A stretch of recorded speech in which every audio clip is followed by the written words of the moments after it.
5 باب. مش كل الأبواب بتتفتح، بس كل باب وراه حكاية. العز بن عبد السلام يوم باع الأمراء. في زمن كان فيه السيف أقوى من القانون، وقف رجل واحد لا يملك جيشا ولا مالا، لكنه كان يملك شيئا أخطر: الحق. العز بن عبد السلام لم يكن حاكما ولا أميرا، بل عالما.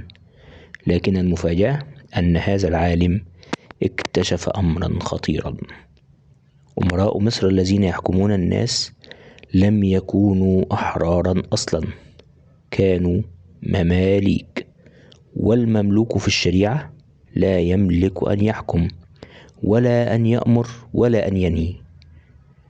فماذا فعل العز؟ هل سكت؟ هل خاف؟ هل قال ليس لي شأن؟ لا، صعد المنبر وقال: لا تصح ولايتكم حتى تباعوا في السوق وتدخل أثمانكم بيت مال المسلمين. تخيل المشهد: أمراء بملابس فاخرة وسيوف وجنود يعرضون للبيع علانية. غضبوا، هددوه وضيقوا عليه، لكن العز لم يتراجع وقال كلمته الخالدة: إذا رأيت السلطان قد جار فلم أنهه فأنا شيطان أخرس.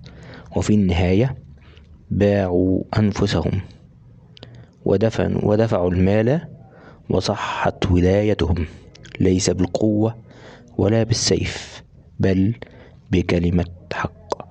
هنا كانت قوة العلماء، وهنا كان آخر باب من أبواب التاريخ.